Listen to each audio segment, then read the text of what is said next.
diberitakan kalau di Tajikistan dilarang pakai jilbab, juga dilarang menggunakan janggut dan bisa penjara. Tapi Selamat datang kembali di Tajikistan di video kedua. Dalam video episode kedua kali ini, ceritaku akan membahas mengenai upaya perlawanan Tajikistan terhadap budaya asing demi menegakkan budaya asli tradisional. dan nggak boleh namai anak pakai nama Arab. Kebijakan Tajikistan dalam membatasi pengaruh budaya asing demi menjaga identitasnya adalah cerita yang sangat menarik untuk dibahas. Gimana dong?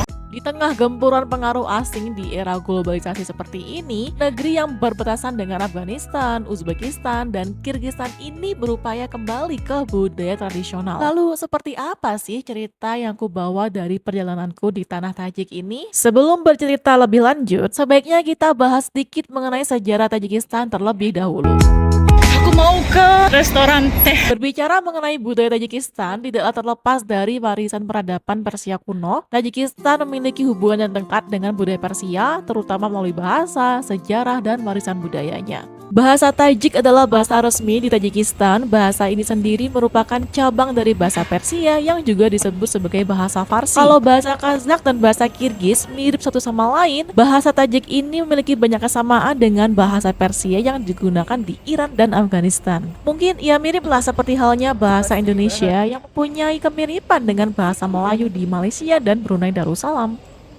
Jadi jam 7:30 dan masih terang. Dari sisi sejarahnya, Tajikistan dulunya adalah bagian dari Kekaisaran Persia yang mencakup wilayah dari Mediterania hingga Asia Tengah. Pada zaman kuno itu, di wilayah sini menjadi asal-usul peradaban bahasa Persia, khususnya di perdagangan jalur sutra. Di wilayah ini juga muncul budaya dan gerakan intelektual Persia selama zaman keemasan Islam, di mana masyarakat Tajik juga memainkan peranan penting dalam kemajuan budaya Persia, seperti perkembangan sastra, filsafat, dan seni Persia. Jadi meskipun Tajikistan secara politik merupakan negeri independen dan memiliki identitas nasional sendiri, negeri ini tetap merupakan bagian dari budaya Persia, baik dari sisi sejarah maupun bahasa, yang mana banyak berbagai kemiripan budaya dan tradisi dengan Iran dan Afghanistan.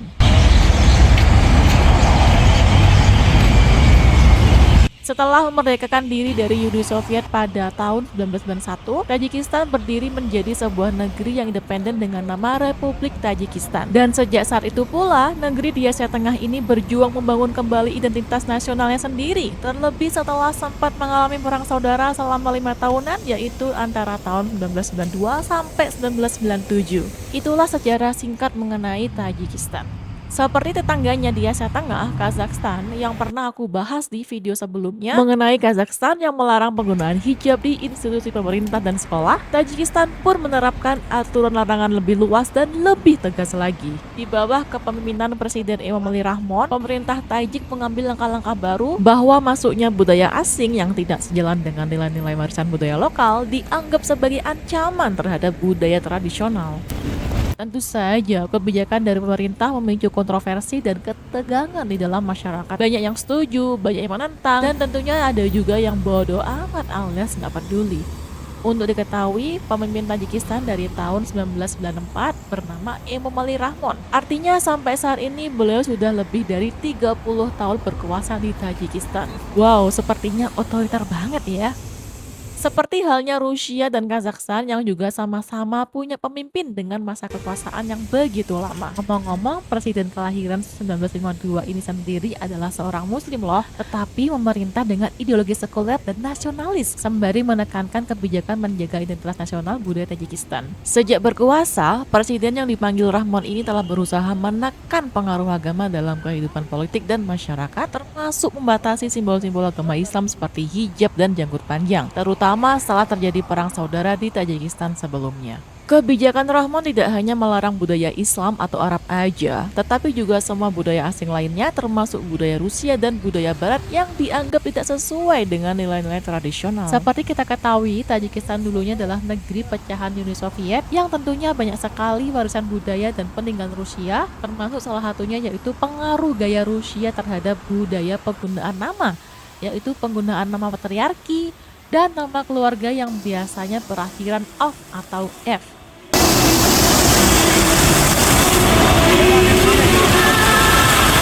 Nama asli kelahiran Rohman adalah Emomali Sharipovich Rahmonov. Pada tahun 2007, nama patriarki tengahnya, Sharipovich, dihilangkan. Lalu nama keluarga di belakangnya, Rahmonov, diganti olehnya menjadi Rahmon. Alasannya adalah karena nama tengah yang patriarki dan nama belakang yang berakhiran ov, keduanya adalah tradisi budaya Rusia. Jadi namanya berubah hanya menjadi Emomali Rahmon. Ini dilakukan Rahmon untuk menghormati warisan budaya lokal. Menyusul setelah keputusan Rahmon, sejumlah pejabat pemerintah, anggota parlemen, dan pegawai negeri di Tajikistan menghapus nama patriarki dan nama belakang berakhiran ov yang berbau Rusia. Kemudian pada tahun 2016, Tajikistan meresmikan aturan yang melarang pemberian nama patriarki dan nama belakang ala Rusia kepada bayi yang baru lahir. Selain itu, penggunaan bahasa Rusia dalam ranah pemerintah dikurangi, meskipun tetap digunakan secara luas dalam komunikasi bisnis dan antar etnis. Pemerintah mendorong penggunaan bahasa Tajik sebagai simbol nasionalisme. Kebangkitan bahasa Tajik dipandang sebagai cara untuk menghubungkan kembali dengan akar sejarah nasional. Sekolah, universitas, dan instansi pemerintahan didorong untuk mengutamakan bahasa Tajik, dan bahasa Rusia perlahan-lahan dijadikan sebagai bahasa sekunder. Ternyata banyak bangunan bagus ya di Dushanbe. Bahasa Rusia kini menjadi bahasa kedua di Tajikistan. Begitulah upaya langkah Tajikistan merebut kembali identitasnya yang sebelumnya pernah terkikis selama pemerintahan Uni Soviet. Walaupun memerangi pengaruh budaya Rusia dalam kehidupan sehari-hari, Tajikistan tetap memiliki hubungan yang sangat erat dengan Rusia. Tajikistan adalah salah satu sekutu terdekat Rusia. Buktinya ada pangkalan militer Rusia yang besar di Tajikistan. Pada tahun yang sama, di 2007, dalam bidang agama, Tajikistan juga menerapkan kebijakan larangan yang serupa dan ini lebih kontroversial. Pemerintah mulai melarang hijab di sekolah dan institusi pemerintahan. Sebagai informasi, lebih dari 90% penduduk Tajikistan adalah Muslim. Mayoritasnya mengikuti mazhab Hanafi dalam Islam Sunni. Islam memiliki peran penting dalam budaya dan kehidupan sehari-hari masyarakat Tajikistan, meskipun negara ini secara resmi merupakan negeri sekuler. Namun, pemerintah Tajikistan menerapkan aturan tegas terhadap praktik keagamaan. Tidak hanya larangan hijab saja, tetapi semua budaya yang berbau Arab dilarang, seperti janggut panjang pada laki-laki karena dianggap sebagai tanda ekstremisme. Kemudian larangan memberikan penggunaan nama yang berbau ke Arab-Araban. Jadi nggak hanya nama yang berbau Rusia aja, nama yang berbau ke Arab-Araban atau asing pun dilarang. Kemudian larangan partai dan organisasi Islam, pembatasan masuk masjid untuk wanita dan anak-anak usia di bawah 18 tahun, pembatasan usia haji di bawah 40 tahun, pembatasan azan dan kajian agama yang tidak resmi, segala hal yang berbau Arab maupun Islam yang menuju ke fanatisme atau ekstremisme dilarang di Tajikistan. Hingga pada bulan Juni 2024, kesemua larangan tersebut diresmikan di Tajikistan. Peresmian larangan ini pun bertepatan selang 3 bulan setelah terjadinya insiden bom di Moskow, Rusia pada bulan Maret 2024 yang melibatkan warga Tajikistan. Khususnya terhadap larangan hijab, Presiden Emomali menyebut pakaian itu adalah busana alien yang tidak sesuai dengan budaya Tajikistan. Emomali Rahmon ingin rakyatnya, terutama wanita, agar berpakaian pakaian nasional Tajikistan dengan penutup kepala di belakang, bukan penutup kepala seperti hijab atau cadar. Ya, penutup kepala seperti inilah yang diharapkan beserta baju nasional Tajik. Seperti ibu-ibu yang terlihat di belakangku ini. Dari pengamatanku selama di Dushanbe, memang kebanyakan wanita-wanita Tajik berbaju nasional seperti ini sih. Dan sepertinya mereka bangga dengan busana nasionalnya.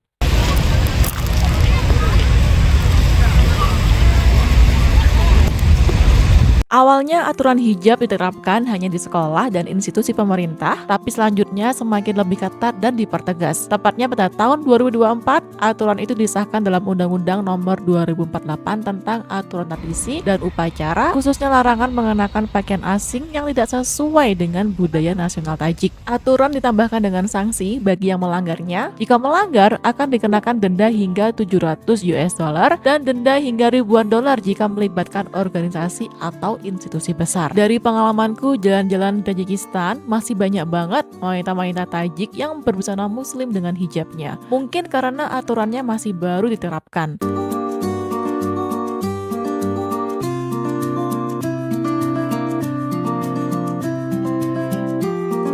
Tuh kan, jadi banyak banget, masih banyak banget warganya nggak peduli, walaupun ada aturan yang melarang hijab, tapi warganya tetap peduli dan tetap banyak yang pakai hijab. Atau mungkin masih dalam bentuk tahap sosialisasi, karena ini aturannya baru, jadi masih banyak yang tidak mengindahkan ini masyarakatnya di sini. Pernah ku tanya kenalanku yang polisi Tajikistan, memang berhubung masih baru aturannya, tapi nantinya lama-lama akan ditindak tegas. Saat aku tanya bagaimana pendapatnya tentang aturan larangan tersebut, jawabannya sih dia nggak peduli.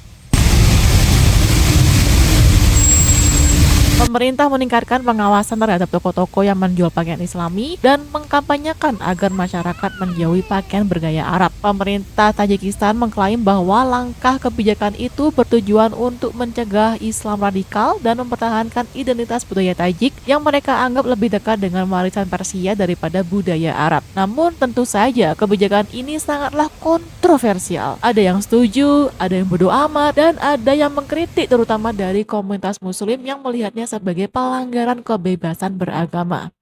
Salah satu hotel tertua ya di Tajikistan, di Dushanbe, Mahmoudkhonai Dushanbe, bahasa Tajik. Hotel Dushanbe, dan dalam bahasa Rusia, Gostinitsa. Kebijakan Presiden Rahmon tidak hanya menargetkan budaya Rusia, Islam, atau Arab, tetapi juga budaya asing lainnya termasuk budaya Barat. Musik dan hiburan luar negeri yang dianggap tidak sesuai dengan budaya Tajik dibatasi.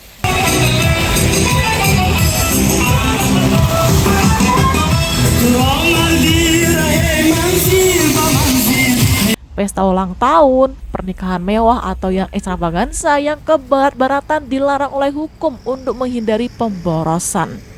Gaya berpakaian kebarat-baratan juga mendapat sorotan, meskipun tidak ada aturan larangan formal terhadap pakaian modern, serta tidak boleh berpakaian terbuka, pakai bikini, ataupun rok mini. Jadi tidak hanya pengaruh bahasa atau agama yang dianggap sebagai ancaman terhadap identitas Tajik, tetapi juga nilai-nilai dari budaya Barat. Budaya Barat seperti dengan nilai-nilai sekulernya, konsumerisme, dan individualisme pun juga semakin dicurigai. Film-film Barat, musik, dan mode gaya hidup kebarat-baratan dianggap sebagai penyimpangan dari nilai-nilai keluarga tradisional. Hasilnya, pemerintah Tajikistan mengelola media dan program pendidikan dengan menekankan pentingnya adat Tajik, pakaian tradisional, dan kehidupan komunitas lokal.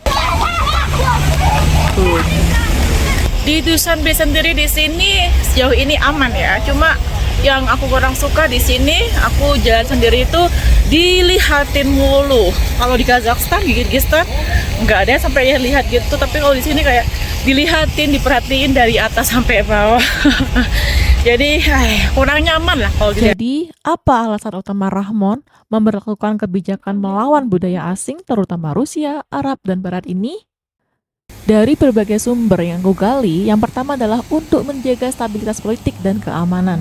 Dulunya pada tahun 1992 sampai 1997, selama 5 tahunan Tajikistan mengalami perang saudara antara pemerintah sekuler dan kelompok radikal Islam. Sejak saat itu, Rahmon berusaha membatasi pengaruh agama dan segala macam bentuk budaya Arab hingga ke akar-akarnya demi mencegah kebangkitan Islam radikal. Ditambah pula adanya insiden bom yang melibatkan warga Tajikistan, hingga aturan tersebut disahkan oleh undang-undang dan semakin dipertegas.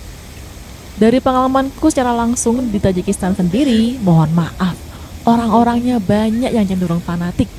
Tidak masalah sih kalau fanatik diimbangi dengan perilaku dan tata krama yang baik, tapi tidak, fanatik kalau nggak diimbangi dengan tindakan yang baik sama aja munafik kan. Kawan-kawanku dari Rusia saja kaget saat aku ceritakan kalau aku pergi ke Tajikistan sendirian.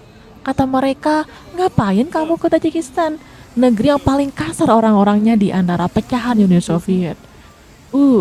Dari pengalamanku, negeri seperti Tajikistan ini memang pantas memiliki pemimpin yang tegas seperti Presiden Emomali Rahmon. Dan aku lihat Presiden Emomali Rahmon ini lama berkuasa puluhan tahun karena memang lebih banyak pendukungnya. Yang kedua, kembali ke tradisional dan menjaga identitas budaya Tajik. Ini aku sembari jalan-jalan di titik pusat kota Dushanbe, salah satu tempat yang paling ramai di sini. Namanya adalah Palace of the Nation atau Hoki Milat dalam bahasa Tajikistan. Sambil lihat-lihat situasi dan kondisi masyarakat lokal Tajikistan, Rahmon ingin menghidupkan kembali identitas Tajik yang berbasis pada budaya Persia kuno, bukan pengaruh asing seperti Arab, Rusia, atau Barat. Yang ketiga, meningkatkan kendali dan kontrol pemerintah.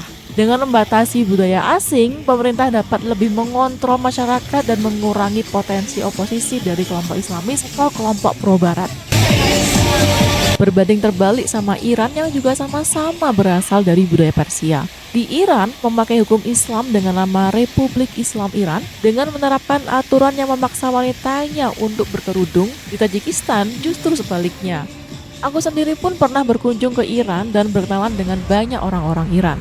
Kalau di Iran, tidak sedikit cewek-cewek Iran yang benci dengan aturan berpakaian hijab dan berhijab karena terpaksa, bukan dalam hati. Di Tajikistan malahan yang terjadi sebaliknya. Banyak yang benci dengan aturan larangan hijab karena dianggap melanggar kebebasan berpakaian dan menentang syariat Islam. Walau sama-sama berakar dari budaya Persia, tapi orang Tajik sama orang Iran ini sangat berbeda. Kesimpulannya, di Tajikistan bukan hanya budaya Arab saja yang dilarang, tetapi juga budaya Rusia dan Barat yang mendapatkan banyak perlawanan. Padahal budaya Rusia dulunya pernah menjadi bagian penting dari struktur sosial selama era Uni Soviet. Namun, budaya Rusia kini dipandang sebagai peninggalan warisan kolonial. Jadi, dari aspek seni budaya, bahasa, pakaian, dan nilai-nilai yang ke-Rusia-Rusiaan, ke-Arab-Araban, atau ke-Barat-Baratan, dan semua unsur-unsur asli yang tidak sesuai dengan budaya lokal Tajikistan dilarang. Kalau menurutku, biarkanlah Tajikistan yang mengatur semuanya. Intinya sekali lagi kembali ke budaya tradisi lokal. Tapi yang diberitakan di media dan di dunia internasional, kenapa? Kok hanya larangan hijab saja yang paling ramai dibicarakan? Terima kasih udah nonton. Dah.